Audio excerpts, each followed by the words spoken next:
ہمیں فولاد بننا ہے۔ خان صاحب کا قوم سے خطاب ہمیشہ کی طرح اس دفعہ بھی دلچسپ تھا۔ وہ اس دفعہ قوم کے بجائے آرمی چیف کو امر بالمعروف اور نہی عن المنکر کا درس دے رہے تھے۔ میرا دل چاہ رہا ہے کہ خان صاحب سے پوچھوں کہ کیا آپ کو معلوم ہے اچھائی پر قائم رہنا اور اچھائی کا حکم دینا اور برائی سے دور رہنا حقیقتاً ہے کیا؟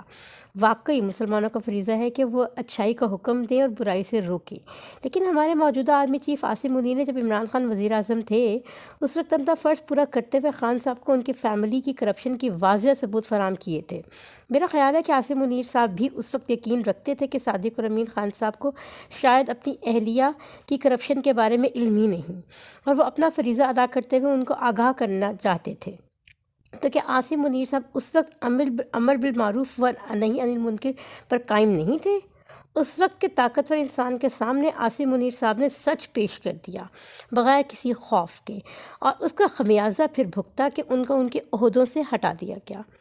خدا واقعی بہت عظیم ہے۔ آج وہی خان صاحب فرما رہے ہیں کہ جنرل صاحب کی بہت تعریفیں سنی ہیں اور وہ حافظ قرآن بھی ہیں۔ حافظ قرآن تو جنرل صاحب اس وقت بھی تھے جب آپ نے سچ بتانے کی پاداش میں ان کو ان کے عہدے سے ہٹا دیا تھا۔ اس وقت آپ کی فرعونیت آپ کیسے بھول سکتے ہیں؟ پھر خان صاحب فرماتے ہیں کہ جو قومیں طاقتوروں کو چھوڑ دیں اور کمزوروں کو سزا دیں وہ تباہ ہو جاتی ہیں۔ بالکل ٹھیک فرمایا۔ خان صاحب اب اپنی چوری کے بارے میں کیا کہیں گے؟ اپنے فراڈ جو اب منظر عام پہ آ رہے ہیں، خان صاحب گھڑی کا تذکرہ بہت ڈھٹائی سے کر رہے ہیں۔ کمال اداکار ہیں خان صاحب، لیکن یہ اداکاری زیادہ دیر چلنے والی نہیں۔ میں کالم لکھ رہی تھی تو میری بیٹی فاطمہ کمرے میں آئی اور مجھ سے پوچھنے لگی کہ آپ کس ٹاپک پر لکھ رہی ہیں۔ پھر وہ مجھے بتانے لگی کہ جب ہم بزنس پڑھ رہے تھے تو ہمیں بتایا جاتا تھا کہ جب کوئی نئی پروڈکٹ لانچ کرنی ہو تو اس کی مارکیٹنگ کی جاتی ہے اور کس طرح کی جاتی ہے۔ مثال کے طور پہ اگر کوئی بیبی پروڈکٹ مارکیٹ میں لانی ہو تو اس کی اس طرح پروموشن کی جاتی ہے جو ماؤں کو متاثر کر سکے۔ اس طرح اس نے مجھے سینکڑوں مثالیں دیں۔ پھر مجھے بتانے لگی کہ خان صاحب کی تقریریں 17-18 سال کے نوجوانوں کو اور ان لوگوں کو جو تحقیق نہیں کرتے بہت متاثر کرتی ہے۔ ان لوگوں کے دماغ جن کی پرورش ابھی پوری طرح نہیں ہو چکی ہوتی، اور ایک پہلو اندھی تقلید بھی ہے جو غلط اور ٹھیک کی پہچان کرنے سے قاصر ہوتی ہے، ان سب کو متاثر کرتی ہیں۔ خان صاحب سوشل میڈیا کو ٹول کے طور پہ استعمال کرتے ہیں، اپنی غلطیوں کو بھی پازیٹیوٹی کے انداز میں پیش کرتے ہیں اور دوسروں کے اچھے کاموں کو بھی نیگیٹو بنا کر پیش کرتے ہیں، اور تحقیق نہ کرنے والے ہر جھوٹ کو سچ مان لیتے ہیں۔ اس طرح وہ بزنس کے اصولوں استعمال کرتے ہوئے اپنے پروموشن کو کامیابی سے کرتے چلے آ رہے ہیں۔